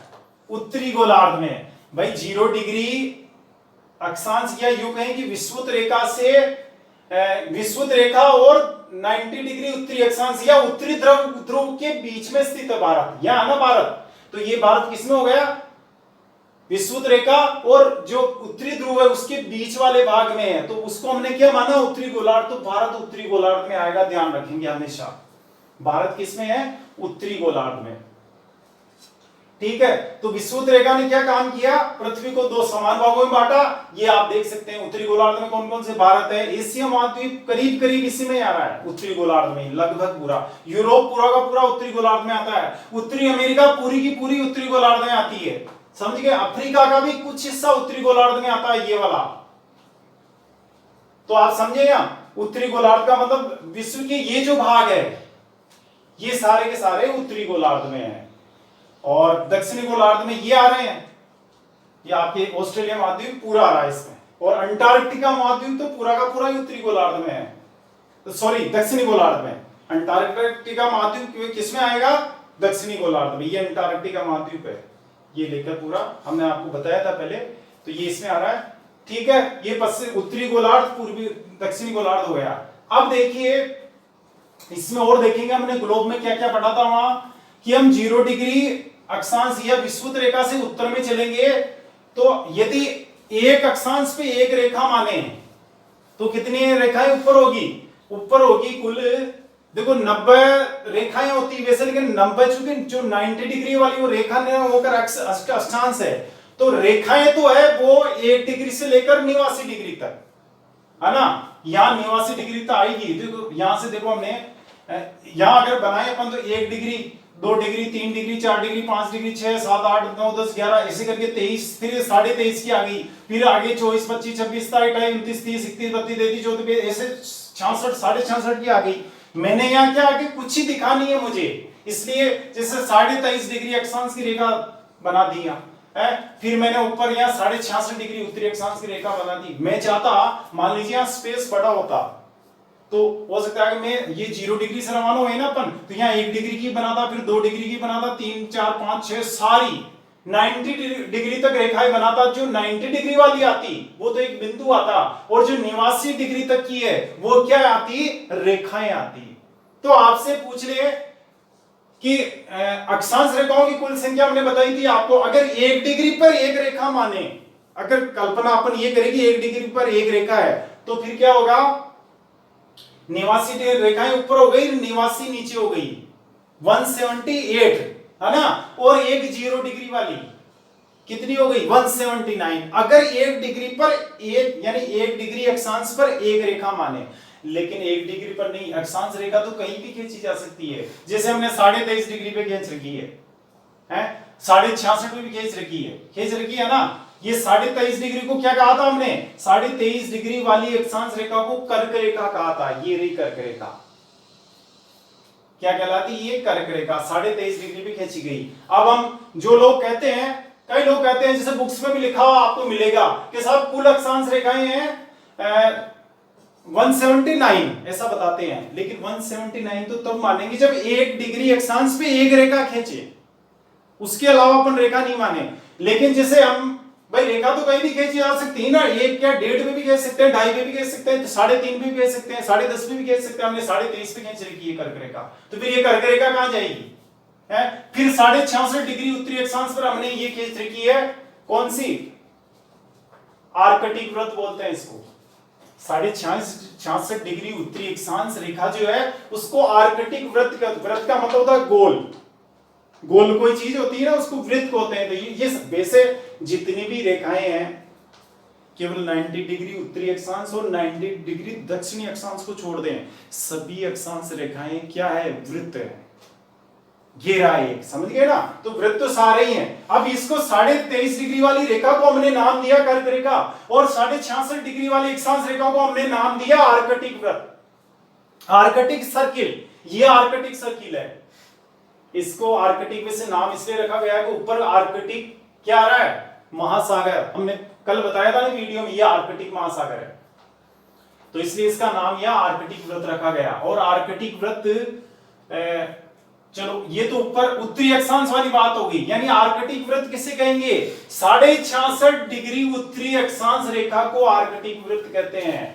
अब नीचे चलो, जैसे 23.5 डिग्री उत्तरी अक्षांश रेखा कर्क रेखा कहलाई ना, वैसे 23.5 डिग्री अब अपन दक्षिणी गोलार्ध में चलेंगे। तो दक्षिणी गोलार्ध में जितनी भी अक्षांश रेखाएं हैं उनको दक्षिणी अक्षांश रेखाएं कहते हैं। उत्तरी गोलार्ध में जितनी अक्षांश रेखाएं हैं उन सभी को उत्तरी अक्षांश रेखाएं कहते हैं। उत्तरी अक्षांश में जितने अक्षांश हैं उनको उत्तरी अक्षांश कहते हैं। दक्षिणी गोलार्ध उत्तरी गोलार्ध में जितने अक्षांश हैं उनको सभी को उत्तरी अक्षांश कहते हैं। दक्षिणी गोलार्ध में जितने अक्षांश है उन सभी को दक्षिणी अक्षांश कहते हैं। अब यहां हमने आपको बताया अक्षांश रेखाएं तो हो गई 179, अगर हम क्या माने 1 डिग्री पर एक रेखा माने। लेकिन यदि आपसे पूछ ले कि 1 डिग्री पर चलो एक रेखा मान लो, तो फिर अक्षांश कितने हैं, तो अक्षांश तो क्या होगा 90 ऊपर 90 नीचे, 180 प्लस ये जीरो वाला अक्षांश कितने हो गए कुल 81, यानी अक्षांश तो है 181 और अक्षांश रेखाएं हैं 179। ये दो कहां उड़ गई, दो इसलिए उड़ी कि ये जो 90 डिग्री वाली उत्तरी अक्षांश रेखा है ये रेखा न होकर केवल अक्षांश ही है, इसलिए अक्षांश की जब काउंटिंग करेंगे उसमें तो ये काउंट होगी, है ना। एकदम क्या है ये बिंदु, और नीचे चलेंगे अपन 90 डिग्री दक्षिणी अक्षांश रेखा न होकर सिर्फ एक बिंदु है, क्योंकि ये दक्षिणी ध्रुव है, पृथ्वी गोल है ना, गोल है तो जो अपन पृथ्वी के बीच से या भूमध्य रेखा से उत्तर या दक्षिण में जाएंगे तो उसकी जो चौड़ाई है वो कम होती जाएगी ना, उसकी परिधि कम होती जाती है। तो ये अक्षांश रेखाओं की विशेषता क्या होती है कि जैसे यहाँ मानचित्र में तो आपको दिख नहीं रहा, हमने आपको ग्लोब में बताया था कि हम जब भूमध्य रेखा से उत्तर में जाएंगे या दक्षिण में जाएंगे तो ये जो वृत्त बने हुए हैं अक्षांश रेखाओं के, इनकी लंबाई कम होती जाएगी। यानी जो जो ऊपर जाएंगे क्या होगा, अक्षांश रेखाओं की लंबाई कम होती जाती है, अक्षांश वृत्त छोटे होते जाते हैं। हालांकि यहां दिखेगा नहीं, वो सिर्फ ग्लोब में दिखता है। ग्लोब में आप देखो यहां भूमध्य रेखा, अब ऊपर जाएंगे थोड़ा तो क्या होगा, इन वृत्त की जो ये लंबाई ये वाली ये क्या होगी, कम होती जाएगी। जो जो आप इधर ये भूमध्य रेखा से उत्तर में जाओगे तो ये छोटी होती गई ना, देखो ये घेरा तो कितना लंबा चौड़ा है कि इसकी लंबाई तो कितनी है। फिर ऊपर चलेंगे तो इसकी लंबाई और कम हो जाएगी इस घेरे की, फिर ऊपर वाले वृत्त की लंबाई कम हो जाएगी, फिर इस वृत्त की लंबाई और कम हो जाएगी। ऐसे था इसमें। इसी तरह भूमध्य रेखा से दक्षिण में जाएंगे तो भी वृत्त की लंबाई क्या होती है, कम होती जाती है। इस अक्षांश रेखा, जितनी अक्षांश रेखा है उनमें सबसे लंबी अक्षांश रेखा कौन सी है, तो वो भूमध्य रेखा है। तो सबसे लंबा अक्षांश वृत्त कौन सा है, तो वो वृत्त है ये 0 डिग्री अक्षांश, ये वृत्त सबसे लंबा है। तो ये हमने देखा। अब यहां पर 66.5 डिग्री नीचे आए ना आप, तो अंटार्कटिक वृत्त कहलाता है। जैसे 66.5 डिग्री उत्तरी अक्षांश को आर्कटिक वृत्त कहते हैं, उस रेखा को क्या कहते हैं, आर्कटिक वृत्त। वैसे 66.5 डिग्री दक्षिणी अक्षांश रेखा कहलाती है अंटार्कटिक वृत्त। वो आर्कटिक है, ये अंटार्कटिक है। और अंटार्कटिक वृत्त नाम इसलिए दिया गया इस घेरे को क्योंकि यहां ये अंटार्कटिका महाद्वीप के ऊपर होकर निकल रहा है। हालांकि मौके पर कुछ नहीं है, वहां महाद्वीप में अंटार्कटिका में जाके देखो कि कुछ नजर नहीं आएगा धरातल पे। ये सब हमने आपको भी बताया था ग्लोब में भी, ये सब कल्पना की बातें, कल्पना की गई है। तो ये अक्षांश रेखाएं हो गई आपके नीचे। दक्षिणी ध्रुव आ रहा है, दिख रहा होगा आपको दक्षिणी ध्रुव, एक सिर्फ बिंदु है ये, तो इसको रेखा नहीं कहेंगे, सिर्फ और सिर्फ इसको अक्षांश कहेंगे। या दक्षिणी ध्रुव कह सकते हो, 0 या 90 डिग्री अक्षांश कह सकते हो, ये इतने नाम है इसके। इसी तरह इसके भी उत्तरी ध्रुव या 90 डिग्री उत्तरी अक्षांश कह सकते हो आप इसको। ये अक्षांश रेखाएं हो गई। अब आप समझ गए ना, अक्षांश रेखाएं मतलब इसका अर्थ एक ये भी होता है, जैसे अक्षांश की उपयोगिता क्या है कि ये जो एक अक्षांश पे स्थित स्थानों को मिलाने वाली रेखा को क्या कहते हैं, अक्षांश रेखा कहते हैं ना। एक अक्षांश पर स्थित समस्त स्थानों को मिलाने वाली रेखा को हमने क्या कहा, अक्षांश रेखा। अब आप यहां देखो, जैसे 23.5 डिग्री अक्षांश रेखा है, तो एक समान अक्षांश वाले स्थानों को मिला रही है ना भाई। जैसे यहां कोई स्थान है, मान लो ये मलेशिया है, मलेशिया भी 0 डिग्री अक्षांश पर स्थित है, इस पे कर्क रेखा पर स्थित है 23.5 डिग्री उत्तरी अक्षांश पर। इधर आएंगे आगे इंडिया भी 23.5 डिग्री उत्तरी अक्षांश पर है, भारत में वो भी निकली हुई ना। इधर आप आओगे खाड़ी देशों में, तो यहां भी सऊदी अरब में यहां भी क्या है, उत्तरी अक्षांश रेखा है, कर्क रेखा है। इधर आप आगे चलोगे अफ्रीका में भी क्या स्थिति है, ये निकली हुई ना। तो ये जो जितने स्थान हैं, ये जितने मैक्सिको सिटी आ गई जैसे, तो ये जितने भी स्थान हैं जो इस 23.5 डिग्री अक्षांश पर स्थित है, उन सभी स्थानों को मिलाने वाली रेखा को हमने क्या कहा, अक्षांश रेखा। और नाम क्या दिया, चूंकि 23.5 डिग्री वाले स्थानों को मिला रही है तो हमने इसको नाम दे दिया 23.5 डिग्री उत्तरी अक्षांश रेखा या कर्क रेखा। अच्छा, हमने आपको यहां मलेशिया बता दिया था, मलेशिया नहीं है, और ये म्यांमार है, ठीक है ना। हाँ, तो ये इसको म्यांमार पढ़े आप, म्यांमार सुने, या मलेशिया नहीं है, कर्क रेखा म्यांमार में होकर निकली हुई, और फिर भारत, तो ये देश आ गए इधर वाले। तो ये जो आपने क्या देखा यहां कि समान अक्षांश पर स्थित स्थानों को मिलाने वाली रेखा को कहते हैं अक्षांश रेखा। यानी समान एक ही अक्षांश पर स्थित स्थानों को मिलाती है, अलग अलग पे नहीं। ऐसा नहीं है जैसे मान लो कोई अक्षांश रेखा है तो वो यहां वाले देश को, यहां कोई देश स्थित है और यहां को, जैसे इंडिया है और इधर मान लो रसिया है, उसको मिला रही है, उसको मिलाने वाली नहीं है। ये क्या है, अक्षांश रेखा, चूंकि वो तो मान लो रूस की बात करें तो कौन से 66.5 डिग्री अक्षांश पे स्थित है रूस तो है, और भारत 23.5 डिग्री है। भारत में जैसे राजस्थान में होकर निकली हुई कर्क रेखा बांसवाड़ा से तो 23.5 डिग्री पर है, और ये रसिया साइबेरिया है वो 66.5 डिग्री है। तो इन स्थानों समान अक्षांश वाले नहीं हुए ना, समान वाले कहां हुए, तो इनको नहीं मिलाती है। ये तो समान अक्षांश वाले कौन से हैं, जैसे ये इस सीध में जितने भी, हमने क्या कहा, म्यांमार और राजस्थान को, जैसे म्यांमार और भारत उनको मिला रही ये रेखा है, तो इसको क्या कहेंगे, समान एक ही अक्षांश पर स्थित स्थानों को मिलाने वाली रेखा। एक ही अक्षांश पर स्थित स्थानों को मिलाने वाली रेखा अक्षांश रेखा कहलाती है। अब जैसे 23.5 डिग्री वाली अक्षांश रेखा है, इट मींस हम ये कहेंगे कि 23.5 डिग्री अक्षांश पर जितने स्थान स्थित है विश्व में, उन सभी को ये 23.5 डिग्री वाली रेखा, या यूं कहें कर्क रेखा, अपन उत्तरी अक्षांश की बात कर रहे हैं तो कर्क रेखा मिलाती है। दक्षिणी अक्षांश की बात करेंगे 23.5 डिग्री दक्षिणी अक्षांश, फिर हम मकर रेखा की बात करेंगे। तो अब यहां पे आप ये जान गए अक्षांश रेखा के बारे में। एक आपको और बता देते हैं, शीत कटिबंध, उष्ण कटिबंध और शीतोष्ण कटिबंध। देखो 23.5 डिग्री उत्तरी अक्षांश और 23.5 डिग्री दक्षिणी अक्षांश के बीच वाला जो भाग है पूरे विश्व में, पूरी पृथ्वी में, वो कहलाता है उष्ण कटिबंध।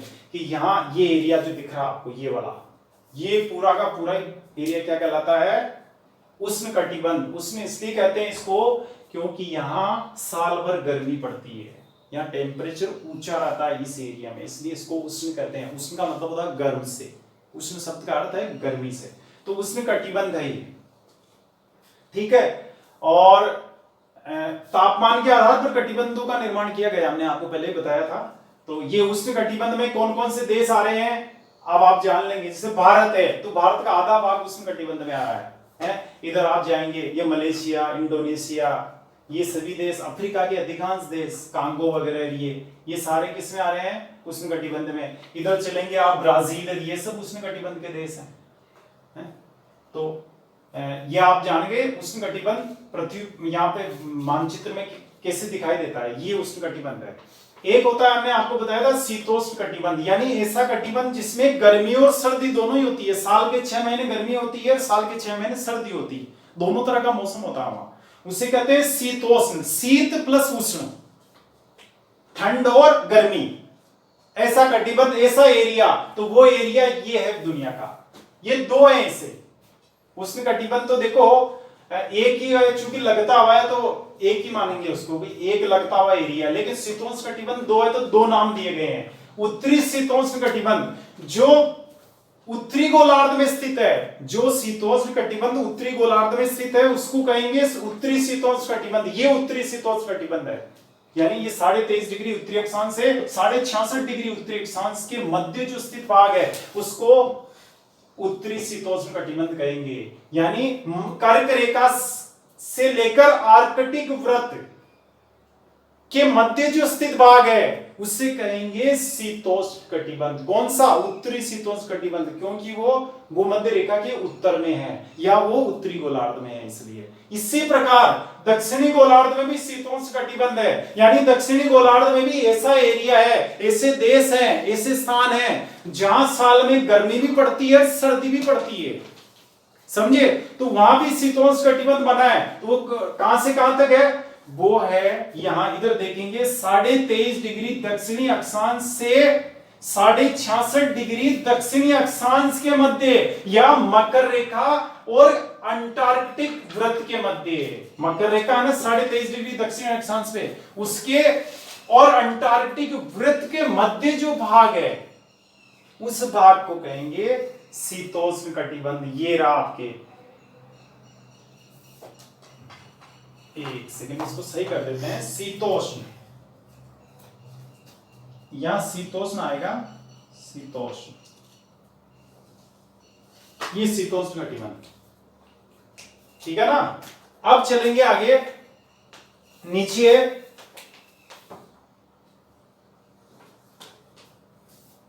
शीत कटिबंध, शीत कटिबंध किसे कहते हैं? 66.5 डिग्री उत्तरी अक्षांश से, ये भी दो है शीत कटिबंध भी, एक उत्तरी शीत कटिबंध, एक दक्षिणी शीत कटिबंध। यानी जो शीत कटिबंध उत्तरी गोलार्ध में है उसको कहते हैं उत्तरी शीत कटिबंध। कौन सा, कहां से कहां तक है? 66.5 डिग्री उत्तरी अक्षांश से उत्तरी ध्रुव तक, या यूं कहे 66.5 डिग्री उत्तरी अक्षांश से 90 डिग्री उत्तरी अक्षांश तक, या यूं कहे कि आर्कटिक वृत्त से लेकर उत्तरी ध्रुव के बीच का जो एरिया है वो शीत कटिबंध कहलाता है। कौन सा? उत्तरी शीत कटिबंध। यहाँ साल भर ठंड पड़ती है, गर्मी तो कभी गर्मी महसूस होती नहीं यहाँ के लोगों को। यहाँ क्या होती है? साल भर सर्दी पड़ती है, इसलिए इसको शीत कटिबंध कहते हैं। नीचे चलेंगे, उत्तरी शीत कटिबंध, इसी तरह दक्षिणी शीत कटिबंध भी है। तो ये हमने यहाँ पे लिख देते हैं आपके, ये दक्षिणी शीत कटिबंध, चूंकि उधर जगह नहीं है तो मैं यहां लिख देता हूं दक्षिणी शीत कटिबंध। इसमें क्या है साथियों कि 66.5 डिग्री दक्षिणी अक्षांश, ये रहा आपके 66.5 डिग्री दक्षिणी अक्षांश, इससे लेकर 90 डिग्री दक्षिणी अक्षांश के मध्य का जो भाग है उससे कहते हैं दक्षिणी शीत कटिबंध, या यूं कह सकते हैं कि अंटार्कटिक वृत्त से लेकर दक्षिणी ध्रुव के मध्य का जो भाग है वो कहलाता है दक्षिणी शीत कटिबंध। इसमें क्या आ रहा है? ये आ रहा है आपके अंटार्कटिका महाद्वीप। अंटार्कटिका महाद्वीप आपसे पूछ ले कि चलो कौन से कटिबंध में है? दक्षिणी शीत कटिबंध में है। तो ये आपके अक्षांश वाला मामला हो गया।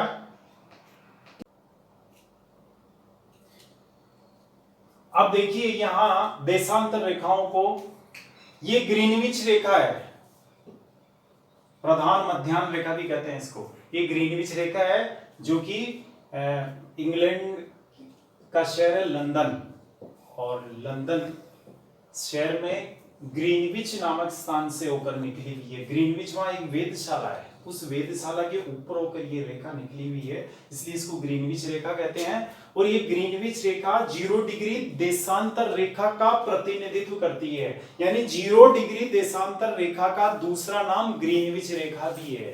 ठीक है, अब हमने क्या बताया था आपको कि ग्रीनविच रेखा के पूर्व में जो रेखाएं हैं, पहली बात तो ये समझ लो कि ग्रीनविच रेखा कैसे खींची हुई है? उत्तरी ध्रुव को दक्षिणी ध्रुव से मिलाते हुए खींची हुई है, यानी ये लंबवत है। भाई अक्षांश रेखाओं की विशेषता क्या थी कि वो लेटीट्यूड है, यानी वो लेटी हुई है। देखो लेटी हुई ना, सारी लेट रखी है? अब हम देशांतर रेखाओं को पढ़ रहे हैं, ये खड़ी है, देखो खड़ी है, ये बिल्कुल एकदम, ये लेटी हुई नहीं है। तो ये खड़ी रेखाएं हैं, कैसे खड़ी है? उत्तरी ध्रुव को दक्षिणी ध्रुव से जोड़ रही है, इनकी विशेषता ये है। तो ये जोड़ रही है ना, तो इसकी जो प्रधान मध्याह्न रेखा है, जो इन देशांतरों में प्रधान देशांतर रेखा है, वो ये है, ग्रीनविच रेखा कहते हैं इसको, प्रधान मध्याह्न रेखा भी कहते हैं। और ये ग्रीनविच रेखा जो है, इसके पूर्वी भाग में जितनी भी देशांतर रेखाएं हैं वो सभी रेखाएं कहलाती है पूर्वी देशांतर रेखाएं, यानी पूर्वी भाग में भी उत्तरी ध्रुव को दक्षिणी ध्रुव से मिलाते हुए रेखाएं खींची हुई है। अब इन रेखाओं की बात करें तो हमने बताया था कि 0 डिग्री देशांतर के पूर्व में 180 रेखाएं खींची हुई है, देशांतर रेखाएं उत्तर से दक्षिण दिशा में। इसी प्रकार ग्रीनविच रेखा के पश्चिमी भाग में भी 180 रेखाएं खींची हुई है, 180 देशांतर है। देखो यहां आप इसको कंसेप्ट को थोड़ा समझो, 180 देशांतर है वो, इसी तरह इधर भी 180 देशांतर है, लेकिन रेखाएं कितनी हो सकती है? ये तो देशांतर है। अगर हम ये माने कि एक देशांतर पर एक रेखा खींचे, तो फिर अपने को क्या मानना पड़ेगा कि 180 रेखाएं इधर खींची हुई है और 180 रेखाएं इधर खींची हुई है। कितनी हुई? 360। और एक ये 0 डिग्री वाली होगी ग्रीनविच, कितनी हुई? 361 देशांतर रेखाएं हो गई। कितनी हो गई? 361। लेकिन 361 नहीं है यहां। अब मैं आपको क्लियर कर देता हूं कि ये जो लास्ट वाली रेखा है वो 180 डिग्री वाली जो रेखा है, क्या कहा मैंने आपसे कि ग्रीनविच के पूर्वी साइड में, यानी जो पूर्वी भाग में देशांतर रेखाएं खींची हुई है उनको पूर्वी देशांतर रेखाएं कहते हैं। और वो पूर्वी देशांतर है वो 0 डिग्री से लेकर 180 डिग्री तक है पूर्व दिशा में। इसी प्रकार यहाँ भी 0 डिग्री से लेकर 180 डिग्री तक पश्चिमी देशांतर रेखाएं हैं, पश्चिमी देशांतर है। अब इन देशांतरों को मिलाने वाली जो रेखाएं वो देशांतर रेखाएं हो गई। अब ये लेकिन जो लास्ट वाली 180 वाली रेखा है ना, 180 देशांतर रेखा, वो एक ही है, वो डबल नहीं है। 180 से पहले जितनी रेखाएं हैं वो सभी डबल है। जैसे 1 डिग्री पूर्वी देशांतर, उसी प्रकार 1 डिग्री पश्चिमी देशांतर, 10 डिग्री पूर्वी देशांतर, वैसे ही 10 डिग्री पश्चिमी देशांतर है। 100 डिग्री पूर्वी देशांतर, वैसे ही 100 डिग्री पश्चिमी देशांतर। 179 डिग्री पश्चिम पूर्वी देशांतर, वैसे ही 179 पश्चिमी देशांतर है। लेकिन जब 180 देशांतर रेखा की बात आएगी तो वो एक ही है दोनों की, ये मिल जाती है। अब मैंने यहाँ 2 बना रखी है, 2 इसलिए बना रखी है साथियों कि इधर से जाएंगे तो भी 180 आएगी, इधर से जाएंगे तो भी 180 आएगी, लेकिन दोनों 180 जो रेखा है वो एक ही है और वो दोनों तरफ का प्रतिनिधित्व करती है, ये ध्यान रखेंगे। 180 डिग्री की जो देशांतर रेखा है वो पूर्वी साइड की रेखाओं का और पश्चिमी साइड की रेखाओं का, दोनों का ही प्रतिनिधित्व करती है। उसमें दोनों साइड की 180 डिग्री देशांतर रेखा आ गई एक में, समझिए। यहां 2 दिखा रखी है। जब आप इसको जोड़ दोगे, मान लो इसकी ग्लोब बनाए अपन, तो ग्लोब बनाते इसको मोड़ेंगे, मोड़ते ये 180 डिग्री इस 180 डिग्री से जुड़ जाएगी, तो ये एक ही रेखा हो जाएगी, समझिए। यानी इस 180 डिग्री और ये ग्रीनिच रेखा है, इसके बीच में कितने देशांतर है? 179 और इधर भी इस ग्रीनविच के और इस 180 डिग्री के बीच में 179 है। 180 वाली है वो कॉमन है दोनों में, वो उभयनिष्ठ है। 180 डिग्री देशांतर रेखा कॉमन है, उभयनिष्ठ है, ये याद रखेंगे। अब आपसे कोई पूछ ले, कई लोग, हालांकि एग्जाम में ऐसा नहीं पूछा जाएगा क्योंकि पेपर सेट क्लियर होता है, पेपर सेट कभी अनक्लियर नहीं होता है। बहुत विद्वान लोग होते हैं जो पेपर सेट करते हैं। ये किताबों में कई जगह मिलेगा आपको, गाइड्स में मिलेगा, विशेष रूप से गाइड वाले लिखते हैं, कई कोचिंग सेंटर वाले भी पढ़ा रहे हैं कि साहब जो देशांतर रेखाएं हैं वो 360 होती है, और अक्षांश रेखाओं के बारे में क्या बताते हैं कि वो अक्षांश रेखाएं हैं वो 179 होती है। लेकिन मैं साथियों आपसे ये कहना चाहूंगा, इस गलतफहमी में मत रहना। देशांतर रेखाएं भी अनंत होती है और अक्षांश रेखाएं भी अनंत होती है। नहीं है जिसका अंत, उसको कहते हैं अनंत। यानी कितनी हो सकती है ये रेखाएं? हो सकती है ना भाई। अक्षांश रेखाओं में मैंने आपको बताया जब 23.5 डिग्री भी तो है, 66.5 डिग्री भी है, ऐसे 24.5 डिग्री भी हो सकती है, पौने 55 डिग्री भी हो सकती है, पौने 70 डिग्री भी हो सकती है, 87 डिग्री की भी हो सकती है। जितने खींचो उतने खींच सकते हैं, ऐसा कोई नियम थोड़ी है कि आप 1 डिग्री पर एक रेखा ही खींचोगे। कितनी 1 डिग्री के बाद 1.25 डिग्री के पे भी खींच सकते हो, 1.5 डिग्री पे भी खींच सकते हो, है ऐसा थोड़ी कि जो राउंड फिगर में है 1 डिग्री 2 डिग्री 3 डिग्री 4 डिग्री उसी पे रेखाएं खींचोगे, बीच में जो है वहां नहीं खींचोगे, कहीं भी खींच सकते हैं। ऐसे देशांतर रेखाएं हैं 82.5 डिग्री पूर्वी देशांतर, जो भारत की क्या है, भारत की मानक समय वाली रेखा है। इसके आधार पर पूरे देश का टाइम निर्धारित होता है। 82.5 डिग्री आगे बताएंगे आपको भारत की समय रेखाएं जो है। तो ये क्या समझा आपने कि देशांतर रेखाएं अक्षांश रेखाएं अनंत है। इनकी संख्या अगर आपसे पूछ ले तो ऐसा नहीं आप 360 बता दो, उधर 179 बता दो, ऐसा नहीं है। 179 तब है जब 1 डिग्री पर एक रेखा अपन काउंट करें, इधर भी एक देशांतर पर एक रेखा काउंट करें तो फिर कितनी हो गई? 180 180 360 और एक ग्रीनविच 361, उनमें से एक माइनस कर दो, 180 की एक ही मानेंगे तो कितनी हो गई? 360। एक पर एक माने, लेकिन एक पर ऐसा मान ही नहीं सकते हो तो कितने कहीं भी किसी भी जगह खींची जा सकती है देशांतर रेखा। तो जरूरी थोड़ी कि राउंड फिगर में जो डिग्री वही खींचेंगे। तो इसलिए इनकी संख्या अनंत है, यहाँ क्लियर हो जाना। इसमें बड़ा कंफ्यूजन है स्टूडेंट्स में कि साहब रेखाएं कितनी, अक्षांश रेखाएं कितनी होती, देशांतर रेखाएं कितनी होती थी। क्या समझे आप? अनंत। ये याद रखना आपने। अनंत कैसे जो आप समझ गए। अच्छा, इसमें चलेंगे। देशांतर रेखाएं पढ़ रहे हैं अपन, तो देशांतर रेखाओं के जैसे ये जो ग्रीनविच रेखा है, ये ग्रीनविच रेखा या 0 डिग्री देशांतर रेखा इस पृथ्वी को 2 भागों में बांटती है। जैसे विषुवत रेखा ने 2 भागों में बांटा ना पृथ्वी को, वैसे ही ये 0 डिग्री देशांतर रेखा भी 2 भागों में बांट रही है। और ये भी, लेकिन वहां उत्तरी गोलार्ध और दक्षिणी गोलार्ध था उन भागों का नाम। यहां इन भागों का नाम क्या है?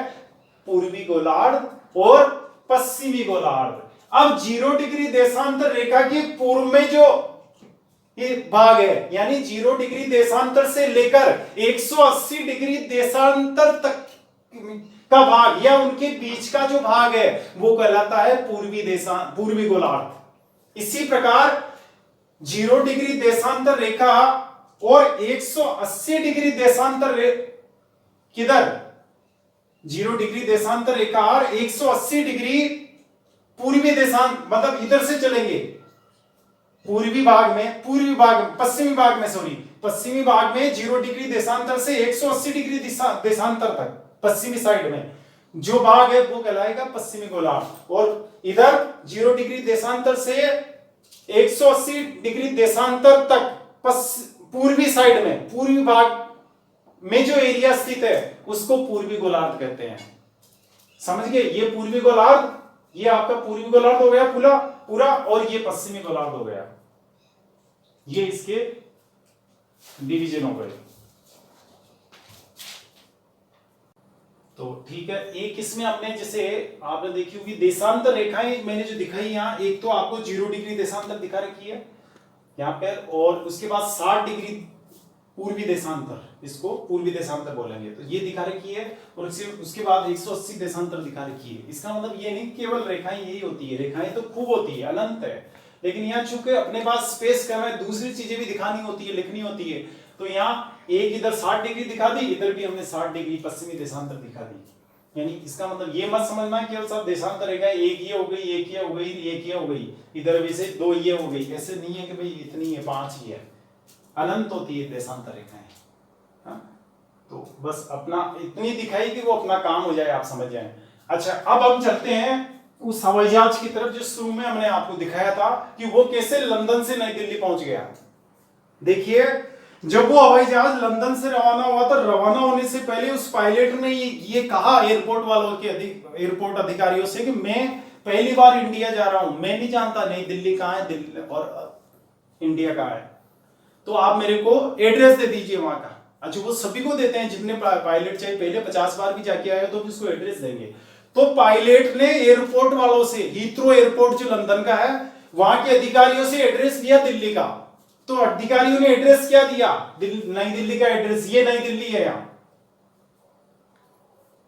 ये नई दिल्ली का इंदिरा गांधी अंतरराष्ट्रीय हवाई अड्डा है ना। अच्छा, ये था अपना लंदन का हीथ्रो एयरपोर्ट, लंदन का हीथ्रो एयरपोर्ट है यहां, और ये नई दिल्ली का अंतरराष्ट्रीय, मतलब इंदिरा गांधी अंतरराष्ट्रीय हवाई अड्डा है। इसका एड्रेस क्या था? देखिए एड्रेस क्या दिया उसने,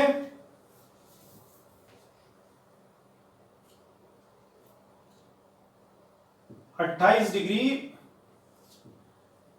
उत्तरी अक्षांश, ये उत्तरी अक्षांश लिख रहा हूं मैं, और 77 डिग्री पूर्वी देशांतर,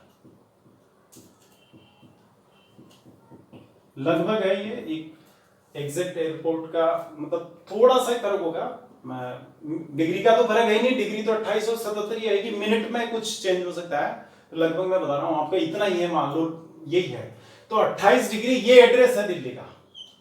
इस मतलब नई दिल्ली एयरपोर्ट का एड्रेस ये है।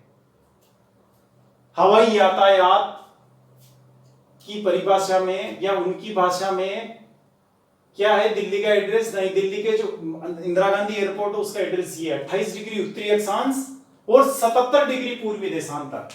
चूंकि उत्तरी अक्षांश में है ना, ये उत्तरी क्यों शब्द आया भाई? देखो अब ये 0 डिग्री अक्षांश विषुवत रेखा इसके उत्तर में ही है, तो उत्तरी अक्षांश आएगा, और 28 लगभग आएगा, 23.5 डिग्री तो यहाँ राजस्थान में होकर निकल रही है, तो वो दिल्ली 28 पड़ता है। अच्छा, पूर्वी देशांतर क्यों आ रहा है 77 डिग्री पूर्वी देशांतर? ये ग्रीनविच रेखा इसके पूर्व में है, तो इधर वाली जितनी देशांतर है, इधर वाले जितने स्थान है, यहां से लेकर यहां तक जितने स्थान है वो सभी पूर्वी देशांतर में कहलाएंगे। तो दिल्ली भी इधर ही है, तो ये भी पूर्वी देशांतर में कहलाएगा। अब इसका डिग्री कितना है? तो उसने बताया कि 77 डिग्री है, लगभग देखो आप 60 यहां आ रहा है, तो 77 यहां यहीं से क्या आएगा दिल्ली में, एड्रेस ले लिया उसने। लंदन में उस पायलट ने वहां उड़ान भरने से पहले कॉकपिट में बैठते ही अपने मीटर में ये देशांतर और अक्षांश सेट कर लिया। सेट करते ही मीटर ने जो ही उड़ान भरी, अब उसको मीटर ने बता दिया कि तुम्हें इस पूर्व दिशा में चलना है, क्योंकि हमें पूर्वी देशांतर पे चलना है, तो पूर्व दिशा कर दी। यानी उसने क्या आगे ये दोनों अक्षांश और देशांतर वहां सेट कर दिए मीटर में। अब मीटर ने इन अक्षांश और देशांतरों पर आने के लिए जिस दिशा में हवाई जहाज को चलाना है उसको, पायलट को, उस दिशा के लिए वहीं से संकेत देना शुरू कर दिया कि अब आपको पूर्व दिशा में चलना है, लंदन से पूर्व में चलते रहो। चलते गए, अब दिल्ली के ऊपर आए, आते ही उसने मीटर ने ये कहा, उसने क्या संकेत दिया, सिग्नल दे दिया कि आपका जो डेस्टिनेशन है, आपको जिस जगह उतरना है वो जगह आ चुकी है, कृपया नीचे देखें। तो वो आ गया कि नीचे बिल्कुल एयरपोर्ट नजर आ रहा है, कौन सा, नई दिल्ली का। अब नजर आ रहा, तो एकदम ऊपर से नीचे स्ट्रेट तो उतारना पॉसिबल नहीं होता है। अब वो पहले क्या उसके चक्कर लगाएगा पूरा, चूंकि पायलट नहीं आया, पहली बार नई दिल्ली आया, वो देखेगा कि कितने तो रनवे है यहाँ के, 3 है, 4 है, 5 है कि 1 है। तो उसने देखा रनवे 3 रनवे है, चलो ठीक है। फिर एयर ट्रैफिक कंट्रोल नीचे होता है, कंट्रोल रूम बना होता है उसका, कंट्रोल टावर होता है एयरपोर्ट का। कंट्रोल टावर से बात की कि मैं आ चुका हूं, मेरे को नीचे उतरना है, लंदन से आ रहा हूं। अच्छा ठीक है, आपको रनवे नंबर 1 पर उतरना है, तो रनवे 1 पर वो उसको उतार देगा।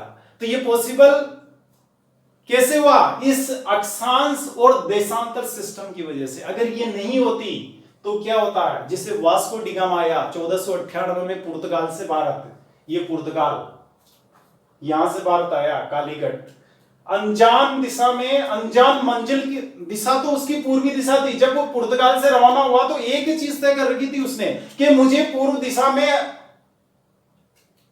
समुद्री यात्रा करनी है, नाव लेकर निकल गया वहां से। अब पूर्व दिशा किधर है ये कैसे पता होगा? इसके लिए उसने ये सोच रखा था कि भाई जिधर सूरज उगता है रोज वही पूर्व दिशा, उसी दिशा में मेरे को चलते जाना है। चलते चलते वो, उसे ये मालूम नहीं था कि मैं कहां जा रहा हूं, कौन सी जगह में पहुंचूंगा, क्योंकि उसके पास, बेचारे के पास अक्षांश और देशांतर नहीं थे कालीकट के। कालीकट वो पहुंचा या भारत को पहुंचा या केरल वो पहुंचा वास्को डी गामा, तो वो बाई चांस पहुंचा, संयोग बस पहुंचा लंदन से। यानी वहां से पुर्तगाल से रवाना होने से पहले उसने, उसके दिमाग में कालीकट नाम का कोई गांव या बंदरगाह या केरल नाम का कोई राज्य या भारत नाम का कोई देश दूर दूर तक नहीं था। कोई जानते नहीं थे यूरोप के लोग कि भारत भी कोई देश है, कालीकट भी कोई गांव है, केरल भी कोई राज्य है।